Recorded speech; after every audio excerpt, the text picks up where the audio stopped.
everyone. Thank you for being here today and for your willingness to take part in this workshop. Today, we're going to talk about what we in the social work field call the house model of parenting. I may not know each of you personally, but I do know that parenting children who experience trauma isn't easy.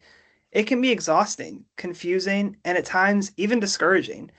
I want to start by saying how much I respect the commitment you've made to these children. My hope today is that what we discuss will not only give you practical tools, but also will ultimately help you and your children feel more connected and united.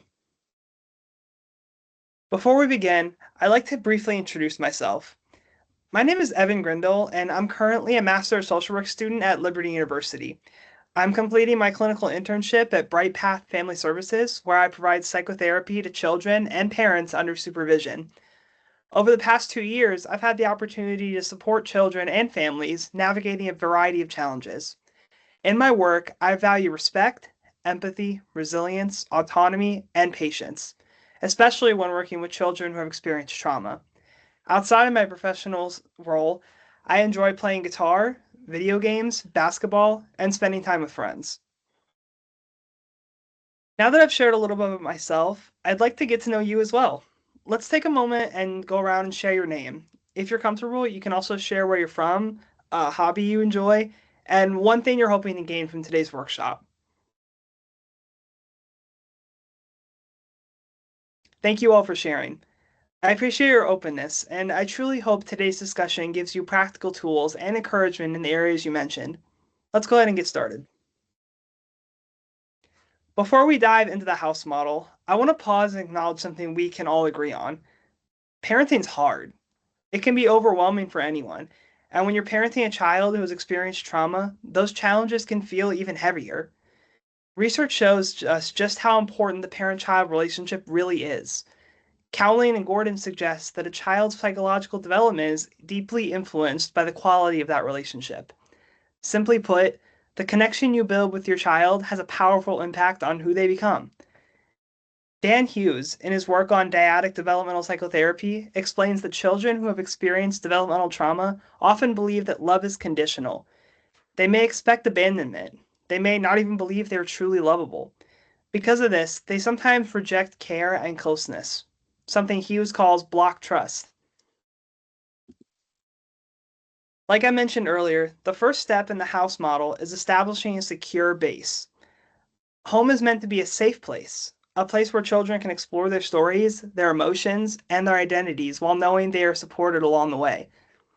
To create that secure base, safety has to be demonstrated clearly and explicitly. That means setting concrete rules, maintaining consistent routines, and giving children space to explore their feelings without fear of rejection. At the same time, we communicate, I'm here and I'm not going anywhere. Now, this doesn't happen overnight. Emotional security takes time. As the saying goes, Rome wasn't built in a day. Trust builds slowly, especially for children who have experienced trauma. Our goal is to build a family atmosphere that's safe, respectful, fun, and predictable. That's where pace comes in: playfulness, acceptance, curiosity, and empathy.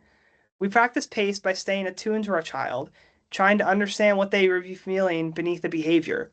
We show acceptance when we're correcting behavior. We stay curious instead of judgmental. We also help children feel like they truly belong. That might look like involving them in family decisions, helping name a new pet, choosing decorations for their room, or picking where we're going to eat out some nights. Belonging strengthens the secure base. And finally, I want to emphasize something that's easy to overlook. Your well being matters too. Establishing a secure base takes emotional energy. When self care is low, blocked care tends to rise. You can even apply pace to yourselves, making time for play, reflection, curiosity about your own reactions, and self compassion. That might look like journaling, practicing mindfulness, or spending time with supportive friends. One of the most important things to remember is that resistance is part of the journey. Many children who have experienced trauma come from environments where openness wasn't safe. They may have been ignored, rejected, or even hurt when they expressed their needs. When they come into your home, their resistance isn't disrespect, it's protecting themselves. Trauma often leads to distrust leads to resistance, and resistance can sometimes look like anger, withdrawal, or defensiveness. There will be moments when the relationship feels strained. There may even be emotional breaks. But breaks don't mean failure. They create opportunities for repair. Dan Hughes talks about the idea of attunement, break, and repair. We attune to our child, we acknowledge when there's a rupture, and we repair the connection. Repair sounds like saying, no matter what happens, nothing will make me leave you. The next level of the house model is building relationships. I want to walk you through this using some practical do's and don'ts that can help you accomplish that goal. First, we want to help our children find the joy and comfort of relationships. This is where PACE becomes especially powerful. Every healthy relationship holds a balance of fun, vulnerability, and safety, and that balance builds over time. Relationships aren't perfect, but they can be joyful.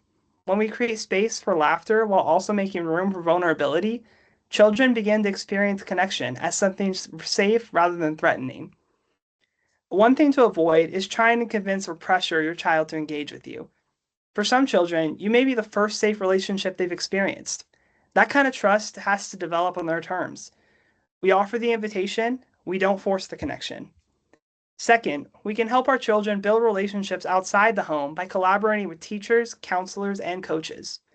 It's important to communicate the challenges your child may face so that they can be supported, while also being careful not to speak over them or prevent them from advocating for themselves when appropriate.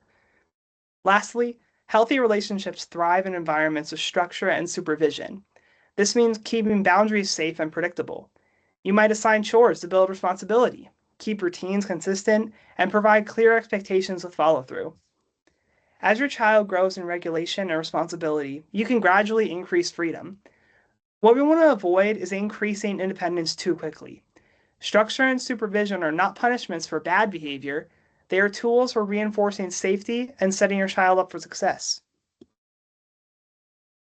Ultimately, I believe what each of you wants is to move closer to your children, and that is the heart of the house model. It's easy to see an undesirable behavior and respond with, don't do that. But as parents, especially as foster parents, you are called to be more than enforcers. You are builders of safety and protection. Instead of stepping into confrontation, we step into carefrontation, addressing behavior while preserving relationship. Trauma increases a child's need for control. When someone's been hurt, safety becomes their primary focus. So when we see controlling or oppositional behavior, we often see fear underneath it. That's why we lead with empathy before discipline. When your child has big feelings, instead of saying, stop that, or why are you acting like this? You might say, I can see you're frustrated. Let's figure this out together. When we consistently respond with calm, empathy, and the PACE attitude, playfulness, acceptance, curiosity, and empathy, we create relationships that feel open, secure, and safe. And over time, that secure base becomes the foundation from which your children can grow, heal, and thrive. Lastly, we want to adopt a posture of support when addressing behavior. Dan Hughes writes that we do this by maintaining and returning to connection while still providing limits, restrictions, and consequences.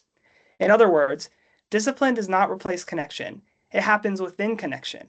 It's less about saying, these are the rules and we must follow them, and more about saying, we want to help you make good choices. Let's figure out what will help you succeed. Children with developmental trauma often have less control over their emotional regulation. Because of that, they can become dysregulated quickly. Our job is to provide structure that feels safe, where choices are available and consequences are predictable and clearly explained. When children know what to expect, they feel more secure. It's also important to intentionally notice and reinforce what goes well. When many children impacted by trauma are used to hearing correction far more than praise. When we highlight their strengths and celebrate small successes, we help build their confidence and sense of worth. In a peaceful home, poor choices are corrected, but connection remains the priority. Limits are firm, but the relationship stays intact. Well, we made it. Thank you all for being willing to take part in this workshop today. We've covered a lot, and at the heart of it all is this idea. We build stable homes by showing unconditional love through both connection and correction. As a quick recap, the house model reminds us to first establish a secure base, creating safety, predictability, and repairing relationships when ruptures happen. From there, we build relationships by moving closer to our children through a paceful attitude. By supporting healthy relationships with teachers and peers and by maintaining structure and supervision that reinforces safety. And finally, we support behavior not through control alone, but through connection with clear, consistent limits. I truly respect the work each of you is doing. It can feel discouraging at times, and sometimes coming back for support may feel like a step backward. But in reality, seeking tools and guidance reflects strength, humility, and emotional maturity. I'm hopeful that what we discussed today gives you encouragement and practical strategies as you continue building safe homes for your children. Throughout this presentation, I referenced a few key works on dyadic developmental psychotherapy and parenting. Here are the references for those sources. If you'd like, I'd be happy to share additional resources or reading materials to support your work with children and families. Thank you all for your time and attention today. I'd now like to open the floor for any questions you may have. I'm happy to clarify anything or provide more examples from the house model.